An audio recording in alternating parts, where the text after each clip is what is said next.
அத்தியாயம் 632. இணை பாஸ்கா.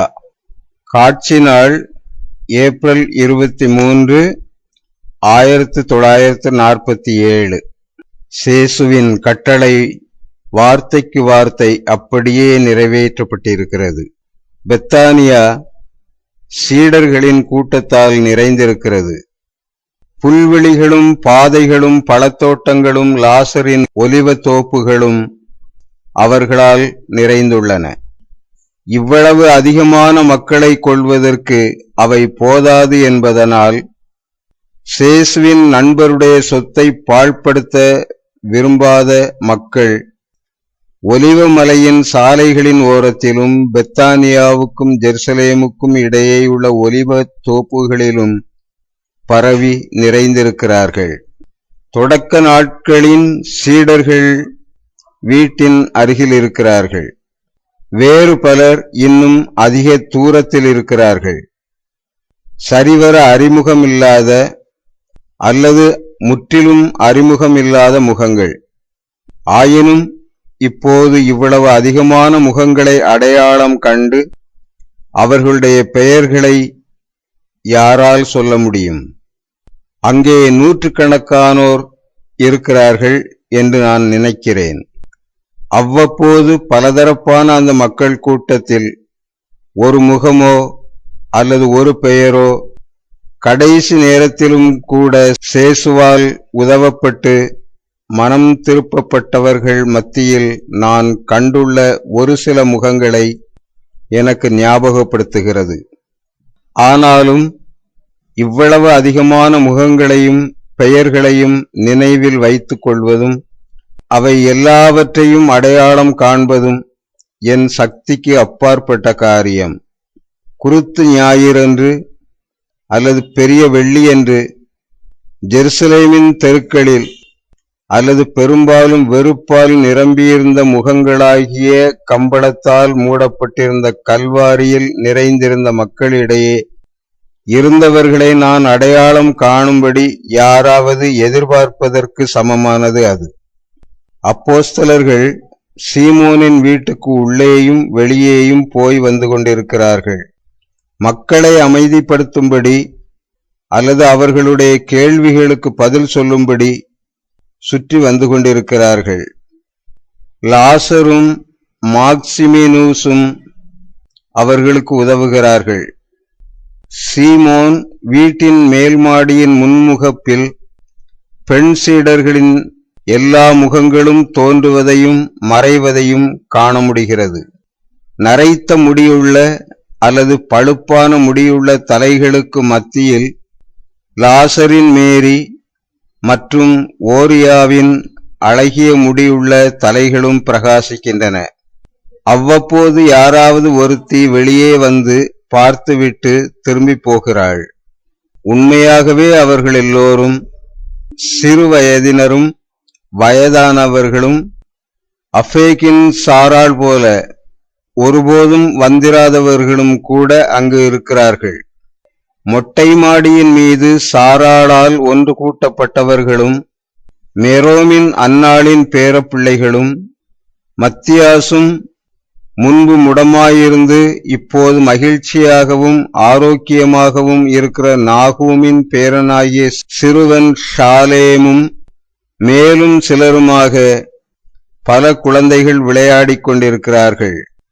மார்சியமாலும் சிறு இடையனான ஏனோன், பெல்லாவின் ஜையா போன்ற இளம் சீடர்களாலும் கண்காணிக்கப்படுகிற மகிழ்ச்சியான சிறு பறவைகளின் கூட்டம். குழந்தைகளிடையே முன்பு குருடனாயிருந்த சீதோனின் சிறுமகனையும் இப்போது நான் காண்கிறேன். அவன் தன் தந்தையால் தான் கூட்டி வரப்பட்டிருக்க வேண்டும் என்பது வெளிப்படை. மிக பிரகாசமான தெளிந்த வானத்தில் சூரியன் அஸ்தமிக்க தொடங்குகிறது.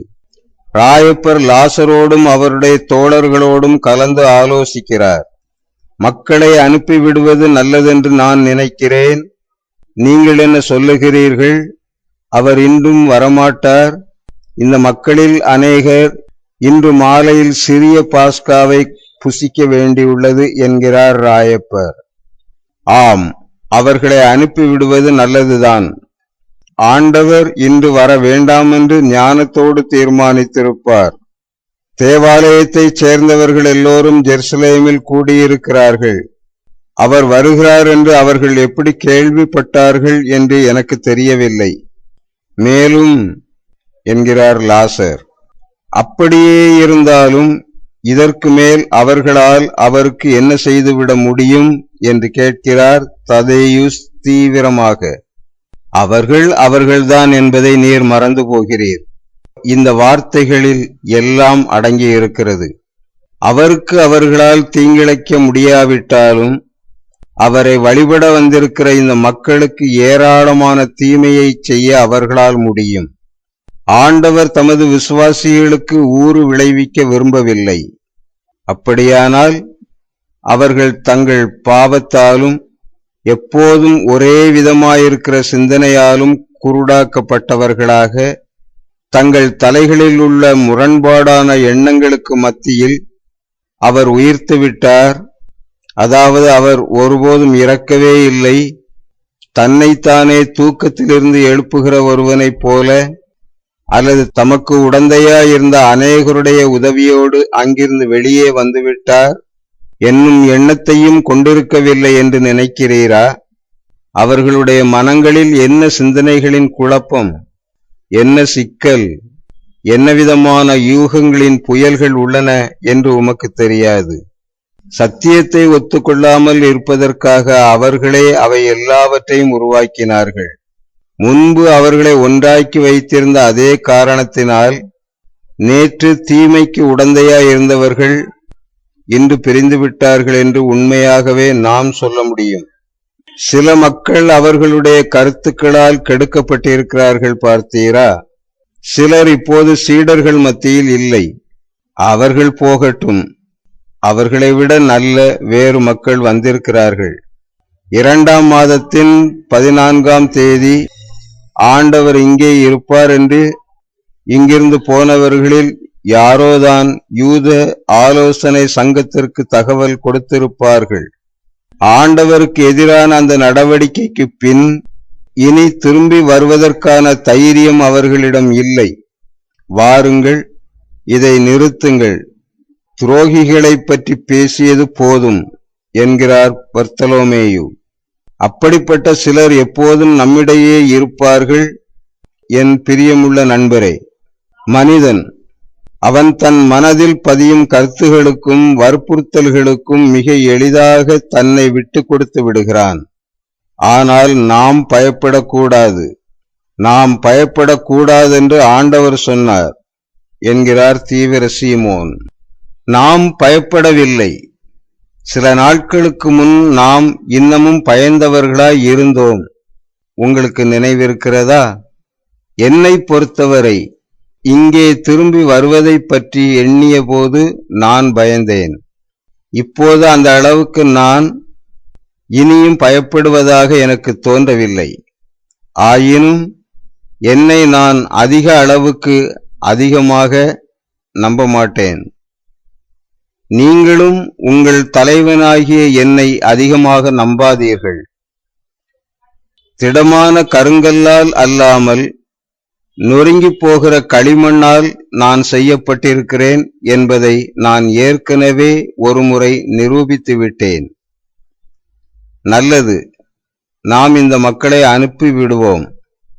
அது கடமை லாசர். இல்லை சீமோன் ராயப்பரே, அது உம்முடைய கடமை.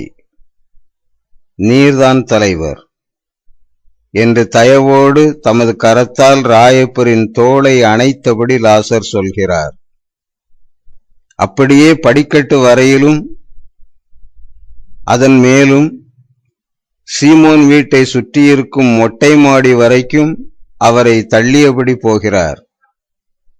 தாம் பேச விரும்புவதாக ராயப்பர் சைகை செய்கிறார். அருகிலிருக்கும் மக்கள் அமைதியாகிறார்கள். தூரமாயிருந்தவர்கள் அவரை நோக்கி நெருங்கி வருகிறார்கள்.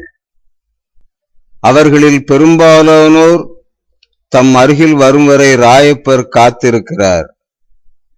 அதன் பின் அவர் சொல்கிறார், இஸ்ராயேலின் ஒவ்வொரு பகுதியிலிருந்தும் வந்திருக்கிற மனிதர்களே கேளுங்கள். பட்டணத்திற்கு திரும்பி போகும்படி உங்களுக்கு நான் அறிவுறுத்துகிறேன்.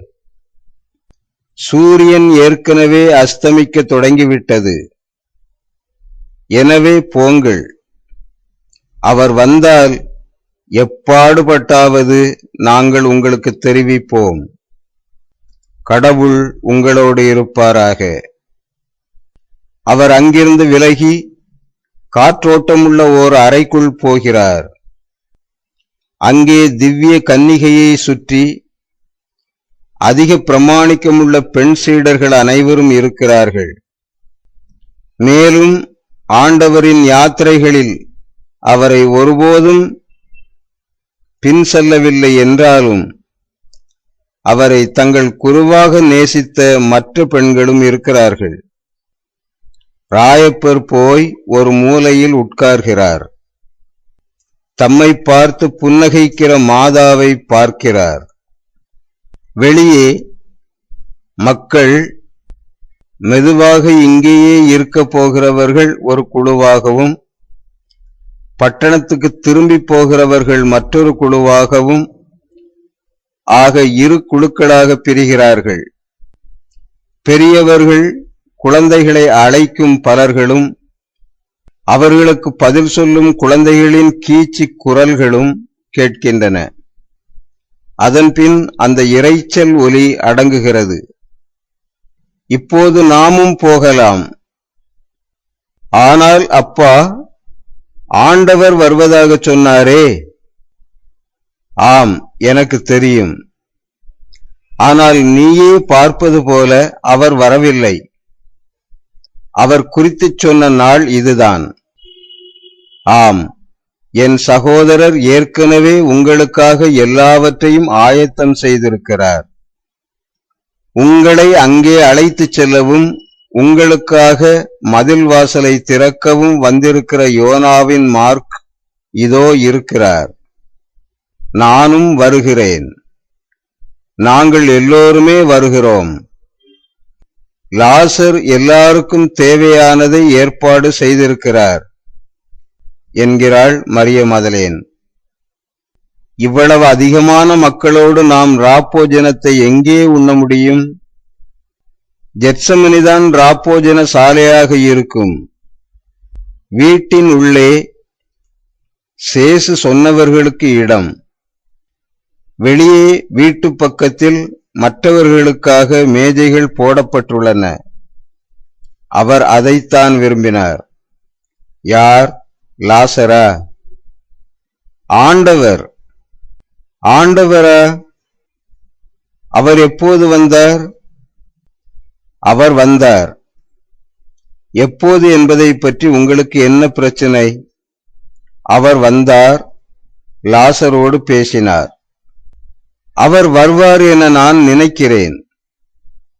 அதற்கு மேலாக நாம் யாரும் சொல்லாவிட்டாலும் தமக்கு மிக பிரியமான முத்தாயிருக்கிற அந்த மகிழ்ச்சியை தம்மோடு வைத்துக்கொண்டு நம் ஒவ்வொருவரிடமும் அவர் வந்திருக்கிறார் என்றும் நான் நினைக்கிறேன். அந்த முத்தை காட்ட அவர் பயப்படவும் கூட செய்கிறார். ஏனெனில் அதன் மிக அழகிய ஒளியை அது இழந்துவிடக் கூடும் என்று அவர் பயப்படுகிறார். அரசரின் ரகசியங்கள் என்கிறார் பர்த்தலோமேயு. அவர் கன்னிகைகளாகிய பெண் சீடர்களை நோக்கி பார்க்கிறார். அஸ்தமிக்கும் சூரியனின் ஒளிக்கதிர்கள் அவர்களை பற்றி எரியச் செய்வது போல அவர்களுடைய முகங்கள் சிவக்கின்றன. ஆனால் அது அவர்களை ஒளிர்விக்கிற தீவிரமுள்ள மகிழ்ச்சியின் ஞான தீச்சுவாலையாக இருக்கிறது. கன்னியருள் உத்தம கன்னிகையும் வெண்ணாடை உடுத்தியுள்ள பரிசுத்த லீலி புஷ்பமுமாகிய தேவமாதா எதுவும் பேசாமல் புன்னகைத்தபடி தன் தலையை தாழ்த்துகிறார்கள். இந்த கணத்தில் எவ்வளவு அதிகமாக மங்கள வார்த்தையின் இளம் கன்னிகைக்கு அவர்கள் ஒப்பாயிருக்கிறார்கள். நிச்சயமாக காணக்கூடிய விதமாக அவர் தோன்றவில்லை என்றாலும் கூட அவர் நம்மை தன்னந்தனியே விட்டுவிட மாட்டார். என் எளிய இருதயத்திலும் அதைவிட அதிகமாக என் எளிய மனத்திலும் சில குறிப்பிட்ட சிந்தனைகளை எழுப்புகிறவர் அவரே என்று நான் சொல்கிறேன் என்று ஒப்புக்கொள்கிறார் மத்தேயு. மற்றவர்கள் பேசவில்லை. தங்கள் மேல் வஸ்திரங்களை அணியும் வேளையில் அவர்கள் ஒருவரை ஒருவர் உற்று நோக்குகிறார்கள். ஒருவரை ஒருவர் கூர்ந்து ஆராய்கிறார்கள். ஆனாலும் சிலர் முடிந்தவரை தங்கள் முகங்களை மூடிக்கொள்ளவும் இரகசியமான தெய்வீக சந்திப்புகளை பற்றிய எண்ணத்தால் உயிரூட்டப்படுகிற ஞான மகிழ்ச்சியின் அலையை மறைத்து கொள்ளவும் எடுத்துக்கொள்கிற பிரயத்தனமே அவர்களை மற்ற சகலரிலும் அதிக தனிச்சலுகை பெற்றவர்களாக காட்டுகிறது. நல்லது, அப்படி சொல்லுங்கள் என்று வியக்கிறார்கள் மற்றவர்கள். நாங்கள் பொறாமைப்படவில்லை. அதை அறிந்து கொள்ள விரும்பும் அளவுக்கு நாங்கள் வலிந்து தலையிடுகிறவர்களும் அல்ல. ஆனால் நிச்சயமாக அவருடைய காட்சியிலிருந்து நாங்கள் விலக்கப்பட மாட்டோம் என்னும் நம்பிக்கையால் நாங்கள் ஆறுதல் பெறுவோம். ரஃபாயேல் சம்மனசானவர் தோபியாசிடம் சொன்ன வார்த்தைகளை நினைத்து பாருங்கள். அரசரின் இரகசியத்தை மறைத்து வைக்க வேண்டியது வாஸ்தவம். இருந்தபோதிலும் சர்வேஸ்வரனுடைய கிரியைகளை வெளிப்படுத்தி கொண்டாடுவது தகுதியே என்றார் அவர். தேவதூதர் சொன்னது சரி. அவர் உங்களுக்கு தந்த வார்த்தைகளின் இரகசியத்தை மறைவாய் வைத்துக் கொள்ளுங்கள். ஆனால் நம்மட்டில் அவர் கொண்டுள்ள தொடர்ச்சியான சிநேகத்தை வெளிப்படுத்துங்கள்.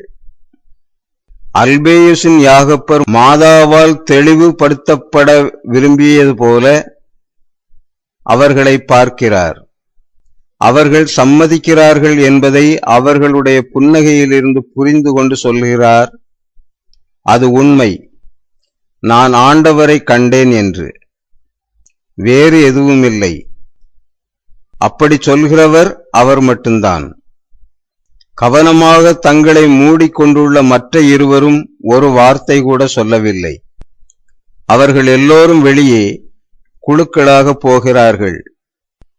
11 முன்னால், அதன் பின் லாசர் தம் சகோதரிகளோடும் மாதாவை சூழ்ந்து வரும் பெண் சீடர்களோடும் இறுதியாக இடையர்களும் 72 சீடர்களில் அநேகரும் அவர்கள் ஒலிவ மலையை நோக்கி செல்லுகிற மேல் சாலையில் ஜெருசலேமை நோக்கி செல்கிறார்கள். அங்கேயே தங்கியிருந்த குழந்தைகள் மகிழ்ச்சியோடு முன்னும் பின்னுமாக ஓடுகிறார்கள். கலிலேயர்களின் வயலையும் அதிக ஆள் நடமாட்டமுள்ள பகுதிகளையும் தவிர்த்துவிட்டு நேராக புதிதாய் சுற்றிலும் அடைக்கப்பட்டுள்ள ஜெத்சேமனி தோட்டத்திற்கு செல்லுகிற ஒரு பாதையை மார்க் அவர்களுக்கு காட்டுகிறார். அவர் கதவை திறந்து அவர்களை உள்ளே போகவிட்டு பின் அதை மூடுகிறார். பல சீடர்கள் தங்களுக்குள் முணுமுணுக்கிறார்கள். அப்போஸ்தலர்களிடமும் குறிப்பாக அருளப்பரிடமும் கேள்விகளை கேட்கச் செல்கிறார்கள். ஆயினும் அவர்கள் கேட்பதை செய்ய இன்னும் நேரம் வராததால் காத்திருக்கும்படி அவர்கள் சைகை செய்கிறார்கள். எனவே அவர்கள் எல்லோரும் மௌனமாயிருக்கிறார்கள். அந்த பரந்த ஒலிவத் தோப்பில் எவ்வளவு சமாதானம் இருக்கிறது! அதன் மேற்பகுதி கடைசி சூரிய கிரணங்களால் இன்னமும் முத்தமிடப்படுகிறது. கீழ்ப்பகுதிகள் ஏற்கனவே நிழலில் இருக்கின்றன. வெள்ளி பசும் இலைகளினூடே காற்றின் ஒரு மெல்லிய சரசரப்பும் பறவைகளின் குதூகலமான கிரீச்சொலிகள் முடிந்து கொண்டிருக்கும் பகல் பொழுதை வாழ்த்தும் ஒலியும் அங்கு கேட்கின்றன. தோட்டக்காரனின் சிறிய வீடு இதோ இருக்கிறது. அதன் கூரையாக இருக்கிற மட்டுப்பாவின் மீது அவர் கூடாரங்களை போடச் செய்திருக்கிறார். அவற்றினால் அந்த மட்டுப்பா மாடி முந்தின மாதம் பாஸ்காவை புசிக்க முடியாமல் போன சீடர்களுக்கென ஒரு காற்றோட்டமுள்ள ராப்போஜன சாலையாக மாறியிருக்கிறது. கீழ்ப்பகுதியில் மிக சுத்தமான களத்துமேட்டில் இன்னும் அதிக மேஜைகள் போடப்பட்டுள்ளன. வீட்டில் உள்ள மிகச் சிறந்த அறையில் பெண் சீடர்களுக்கான மேஜை இருக்கிறது. பாஸ்காவை கொண்டாடாதவர்களுடைய பல்வேறு மேஜைகளுக்கு அடுப்பு தணலில் பொரித்த செம்மறி குட்டிகளும் காட்டுக்கீரைகளும் புளியாத அப்பங்களும் செங்குழம்பும் கொண்டு வரப்படுகின்றன. சடங்காசார ரசப்பாத்திரம் மேஜைகளின் மீது வைக்கப்படுகிறது. ஆனால் பெண்களுக்கான மேஜையின் மீது ரசப்பாத்திரம் இல்லை. மேஜை அண்டையில் அமர்ந்திருக்கும் ஆட்களின் எண்ணிக்கைக்கு ஏற்ப கிண்ணங்கள் வைக்கப்பட்டுள்ளன. பெண்கள் சடங்கின் அந்த பாகத்திலிருந்து விலக்கப்பட்டிருப்பது வெளிப்படையாக தெரிகிறது. ஏற்கனவே பாஸ்காவை உட்கொண்டு விட்டவர்களின் மேஜை மீது சரியான நேரத்தில் ஆட்டுக்குட்டி இருக்கிறது. ஆனால் அங்கே புளியாத அப்பமோ காட்டுக்கீரையோ அல்லது செங்குழம்போ இல்லை. லாசரும் மாக்சிமினுசும் எல்லாவற்றையும் மேற்பார்வையிடுகிறார்கள். லாசர் ராயப்பரின் மீது குனிந்து அவரிடம் ஏதோ சொல்கிறார். அதற்கு தலைமை அப்போஸ்தலர் தலையை கடுமையாக ஆட்டி பிடிவாதமாக மறுக்கிறார். இருந்தாலும் அது உம் கடமை என்கிறார் அவருக்கு அருகில் இருக்கிற பிலிப்பு. ஆனால் ராயப்பர் அல்பேயுசின் யாகப்பரை சுட்டிக்காட்டி அது அவருடைய கடமை என்கிறார். அவர்கள் இப்படி விவாதித்துக் கொண்டிருக்கும் போது அந்த களத்துமேட்டின் தொடக்கத்தில் ஆண்டவர் தோன்றி உங்களுக்கு சமாதானம் என்று வாழ்த்துகிறார். அவர்கள் எல்லோரும் எழுந்து நிற்கிறார்கள். அந்த சத்தம் என்ன நடக்கிறது என்று பெண்களை எச்சரிக்கை கொள்ள செய்கிறது. அவர்கள் வெளியே போக இருக்கும் நிலையில் சேசு வீட்டினுள் நுழைந்து அவர்களையும் வாழ்த்துகிறார். மாதா, மகனே என்கிறார்கள். அவர்கள் மற்றவர்களை விட வெகு ஆழ்ந்த விதமாக அவரை ஆராதிக்கிறார்கள். அதன் மூலம் சேசு என்னதான் நண்பராக இருந்தாலும் தனது மகனாகவே இருக்கும் அளவுக்கு ஒரு நண்பராகவும் உறவினராகவும் இருந்தாலும் அவர் எப்போதும் சர்வேஸ்வரனாக இருக்கிறார், சர்வேஸ்வரனாகவே ஆராதிக்கப்பட வேண்டியவராக இருக்கிறார் என்று அந்த செய்கை மூலமாக மாதா மற்றவர்களுக்கு கற்பிக்கிறார்கள்.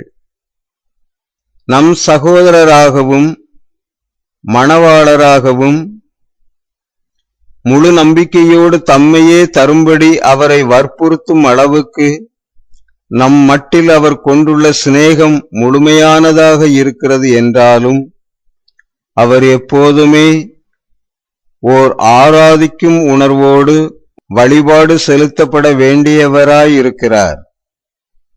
உங்களுக்கு சமாதானம் அம்மா. அமர்ந்து உண்ணுங்கள். நான் மேல் மாடிக்கு போகிறேன். அங்கே மார்சியம் தன் சன்மானத்திற்காக காத்து கொண்டிருக்கிறான். அவர் வெளியே போய் அந்த சிறு மாடிப்படியில் ஏறப்போகிறார். உரத்த குரலில், சீமோன் ராயப்பா, அல்பேயுசின் யாகப்பா, வாருங்கள் என்று அழைக்கிறார். அவர் அழைத்த இருவரும் அவருக்கு பின்னால் மேலே போகிறார்கள். சேசு மார்சியம் இருக்கிற மத்தியில் உள்ள மேஜை அருகில் அமர்கிறார். இரு அப்போஸ்தலர்களிடமும் நான் உங்களுக்கு சொல்லுகிறதை செய்யுங்கள் என்கிறார். மேஜையின் தலைப்பாகத்தில் அமர்ந்திருக்கிற மத்தியாசிடம் பாஸ்கா விருந்தை தொடங்கு என்கிறார். இந்த மாலையில் சேசு கடந்த முறை அருளப்பர் இருந்த இடத்தில் மார்சியமை வைத்துக் கொள்ளுகிறார். ராயப்பரும் யாகப்பரும் ஆண்டவருக்கு பின்னால் நின்று அவருடைய உத்தரவுகளுக்காக காத்து கொண்டிருக்கிறார்கள். பாஸ்கா ராப்போஜனத்தின் அதே சடங்கோடு விருந்து கொண்டாடப்படுகிறது. பாடல்களோடும் கேள்விகளோடும் சடங்கிற்குரிய திராட்சை ரசத்தோடும். மற்ற மேஜைகளிலும் இப்படியேதானா என்பது எனக்கு தெரியவில்லை. சேசுவின் சித்தம் வேறு இடங்களை பார்க்க என்னை வற்புறுத்தாத வரைக்கும் நான் அவர் இருக்கிற இடத்தையே கண்கொட்டாமல் பார்த்து கொண்டிருக்கிறேன். என் ஆண்டவரை கண்டு தியானிக்கும்படி நான் மற்ற எல்லாவற்றையும் மறக்கிறேன். அவர் தமது ஆட்டுக்குட்டியை தமது தட்டில் வாங்கி வைத்திருக்கிறார். ஆனால் அதிலிருந்து ஒரு துண்டு கூட அவர் உண்ணவில்லை. கீரை அல்லது குழம்பில் எதையும் எடுத்துக் கொள்ளவில்லை. ரசக்கிண்ணத்திலும் அவர் பருகவில்லை. தமது தட்டிலிருந்து தம் ஆட்டுக்குட்டியின் மிகச் சிறந்த மாமிச துண்டுகளை அவர் மார்சியமுக்கு கொடுக்கிறார். அவனோ மெய்யாகவே பேரானந்தத்தில் இருக்கிறான். தொடக்கத்தில் சேசு ராயப்பரிடம் தாம் சொல்வதை குனிந்து கேட்கும்படி சைகை செய்தார். அவர் சொன்னதை கவனித்த பிறகு ராயப்பர் உரத்த குரலில், இந்த நேரத்தில் ஆண்டவர் தமது குடும்பத்தின் தகப்பனாகவும் தலைவராகவும் இருந்ததால் இந்த இடத்தில் அவர் நம் எல்லோருக்காகவும் ரசப்பாத்திரத்தை ஒப்புக் கொடுத்தார் என்கிறார்.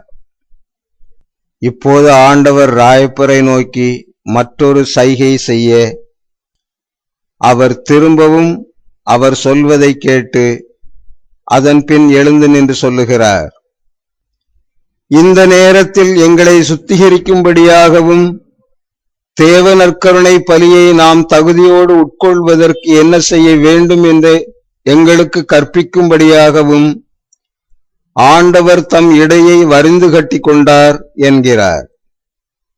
ராப்போஜனம் தொடர்ந்து நடக்கிறது.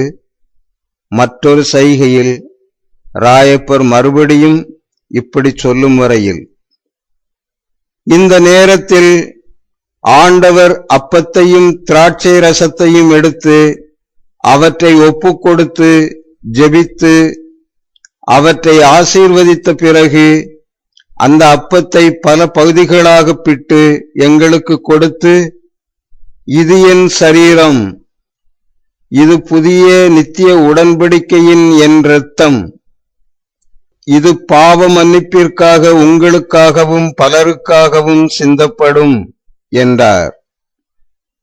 சேசு எழுந்து நிற்கிறார். அவர் முழு ஆதிக்கம் செலுத்துபவராக இருக்கிறார்.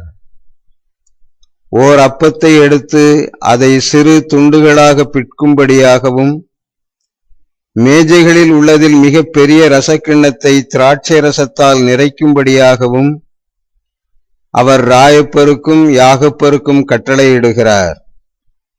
அவர்களும் கீழ்ப்படுகிறார்கள். அப்பத்தையும் ரசத்தையும் அவர் முன்பாக பிடித்தபடி நிற்கிறார்கள். சேசு அவற்றின் மீது தமது கரங்களை விரித்து தமது பரவசப்பட்ட பார்வையை தவிர வேறு எந்த செயல்பாடுமின்றி ஜெபிக்கிறார். அப்பத்துண்டுகளை கொடுங்கள், சகோதரத்துவ கிண்ணத்தை வழங்குங்கள். இதை நீங்கள் செய்யும் ஒவ்வொரு முறையும் என் ஞாபகமாக செய்யுங்கள். இரு அப்போஸ்தலர்களும் முழு வணக்கத்துடன் கீழ்ப்படுகிறார்கள். அப்பத்துண்டுகள் பகிர்ந்தளிக்கப்பட்டு கொண்டிருக்கும் போதே சேசு இறங்கி பெண்களிடம் போகிறார். சேசு தம் சொந்த கரங்களால் தம் மாதாவுக்கு திவ்ய நற்கருணையை வழங்குகிறார் என்று நான் நினைக்கிறேன். ஆனால் அதை என்னால் பார்க்க முடியவில்லை. ஏனென்றால் அவர்கள் இருக்கும் இடத்திற்குள் நான் போகவில்லை. நான் நினைப்பது இதுதான். ஆனால் அது உண்மையா என்று எனக்கு தெரியாது. ஆனால் அதை செய்ய வேண்டியது இல்லை என்றால் அவர் ஏன் அங்கு போக வேண்டும் என்பது எனக்கு விளங்கவில்லை. அதன்பின் அவர் மட்டுப்பா மாடிக்கு திரும்பி போகிறார். இதற்கு மேல் அவர் அமரவில்லை. ராப்போஜனம் முடியப் போகிறது. எல்லாம் புசிக்கப்பட்டு விட்டதா என்று அவர் கேட்கிறார். எல்லாம் புசிக்கப்பட்டு விட்டது ஆண்டவரே. நான் சிலுவையின் மீது செய்தது போல் எழுந்து நில்லுங்கள், நாம் ஜெபிப்போம். சிலுவையின் மீது இருப்பது போல அவர் தமது கரங்களை விரிக்கிறார். பரலோக மந்திரத்தை உச்சரிக்கிறார்.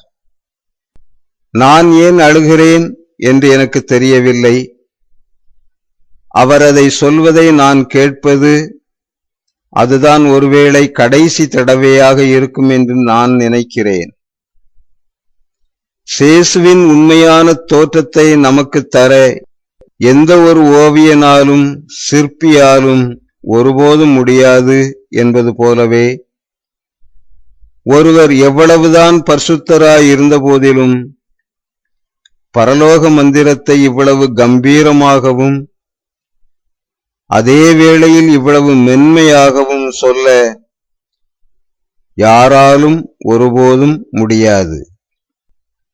பரலோக மந்திரத்தை எல்லோருக்கும் மேலாக அவரால் நேசிக்கப்பட்டவரும் ஆராதிக்கப்பட்டவருமான பரலோக பிதாவோடு அவருடைய ஆத்மம் செய்த நிஜமான உரையாடலாகவும், மகிமை, கீழ்ப்படிதல், விசுவாசம், அர்ப்பணம், தாழ்ச்சி, இரக்கம், விருப்பம், நம்பிக்கை எல்லாவற்றினுடையவும் கூக்குரலாகவும் சேசுவிடமிருந்து நான் கேட்டிருப்பதால் இந்த பரலோக மந்திரங்களின் மட்டில் நான் ஒரு பெரும் நினைவு துயரத்தை எப்போதும் உணர்கிறேன்.